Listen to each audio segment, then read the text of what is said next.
Just quickly, it's a tough, hard-fought game. We dug ourselves a hole in the first two quarters by turning the ball over, which 12 in the first half, and that's something that we don't do for the most part. We've been, I think, really good in the first half of the Big Ten, those 9 games, to take care of the ball, and so it kind of gave Minnesota chances to get some easy baskets and maybe force us into not getting enough possessions and shots that we normally would get. So give them credit. Their 3 guards really play well tonight.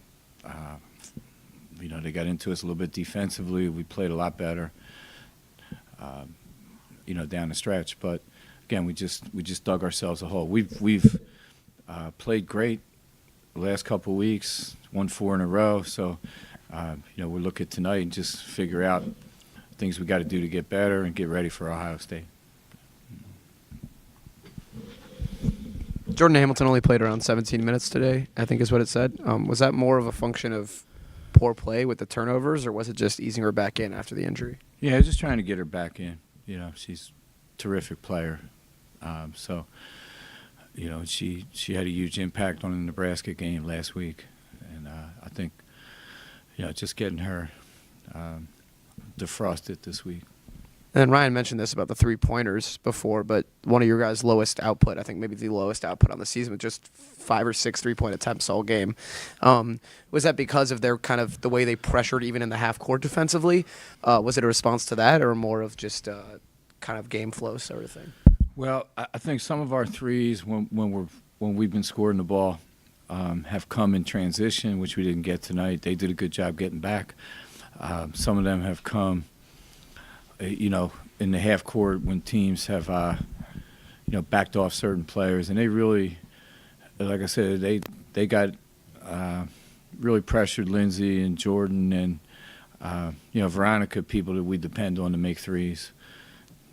So we got to do a better job getting them open, freeing them up. But yeah, we're not a team that shoots 25 threes. It's not what we do. We're a grinded out defensive team, and try to play inside out and play in transition. So that's an area where if we can make 4 or 5 a game, I think that's good for us.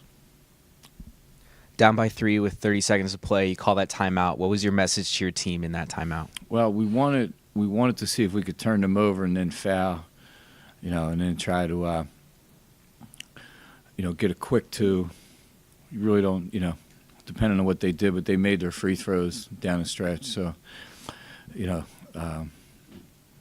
weren't able. We turned them over a couple times. We got a jump ball call on the baseline. We got a turnover, and we weren't able to convert off those 2. They were big turnovers, and you got to find ways to get fouled or score. And then right after that timeout, there was a foul on Sydney Wood, and then there was also a couple just tough foul calls in the fourth quarter. It was sort of a reoccurring theme throughout the whole game. What do you make of the officiating tonight? Yeah, I can't comment on that. So, Coach, you talked about the turnovers, and why was Minnesota's defensive pressure so effective in thwarting your offensive game plan? I think their quickness got us a little bit in that our passes were a little bit, we floated them instead of being sharp and crisp. And then I think we killed our dribble too much instead of just, staying into the press off the dribble and then getting into our offense. So something we got to clean up. But I feel like, our passes they just weren't sharp and crisp. And, we threw some to the band. We threw some to places that I didn't know existed in Welsh-Ryan. So, that's not us, and we got to clean that up.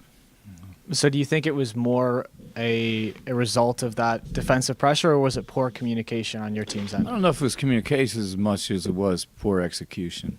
And, I think, we just got to get our timing again, be a little sharper with the ball. Like I said, we floated passes. They tipped or they stole that. And then, we cleaned it up pretty good in the second half, but we gave them some easy baskets. Can't do that.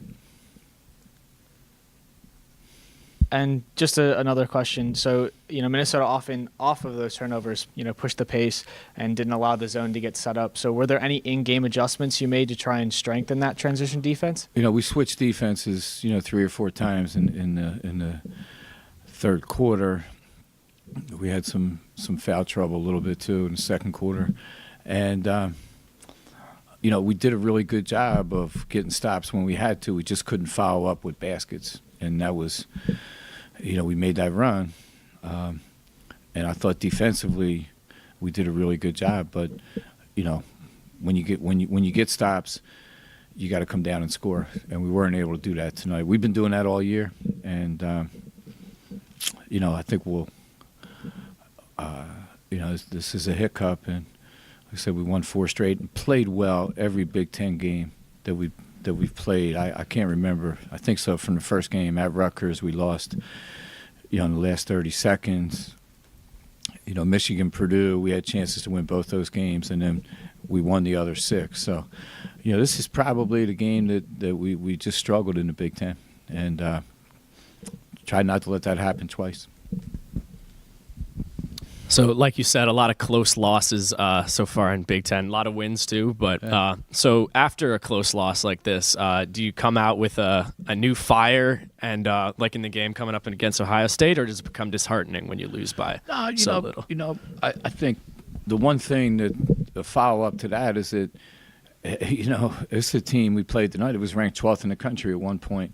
We're the deepest league in college basketball and women's college basketball. So, every night, we won a game at Nebraska where you couldn't even hear the crowd was so loud. So I think it's more of a recognition of how deep our league is and how good it is.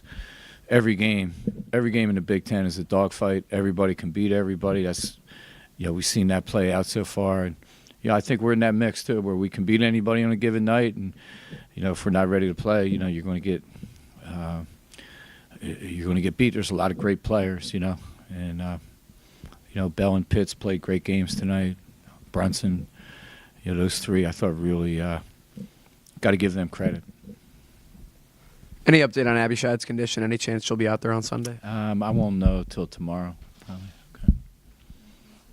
Yeah. What's the first thing you say to your team, Joe, when you get back to work in preparation for Ohio State? We just, I think the biggest thing for us is to look at the mistakes we made that were unforced, that we got to clean up because, there was some tonight that were better than that. And, so it's more, I don't think it's, our team is really, we got a lot of heart, a lot of fight. I'm not worried about that. We're competitive. So we just got to clean up the things that, where we were our own worst enemy tonight. And that was really turnovers and, some defensive breakdowns. So that's what we'll focus on. And, guys, thank you.